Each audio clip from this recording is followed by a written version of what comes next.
मंदिर का दिखाते हैं, मूर्ति जो होता है उसको दिखाते हैं। आप लोग वीडियो बन रहिएगा।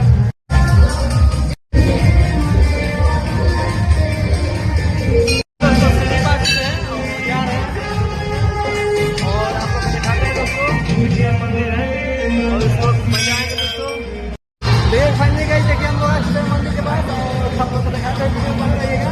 और देखिए हम लोग ये आ जाने वाले हैं, इसको हम लेकर आए हैं बजे के पास। और देखिए मंदिर कितना बड़ा है दोस्तों, आप लोग को दिखाते हैं, वीडियो बन रहिएगा। और देखिए पूरा ये मंदिर ठाकुर जी का है और बहुत ढेर सारा मतलब बहुत चौड़ा है दोस्तों। और पीछे मैं आप लोग को दिखाता हूँ।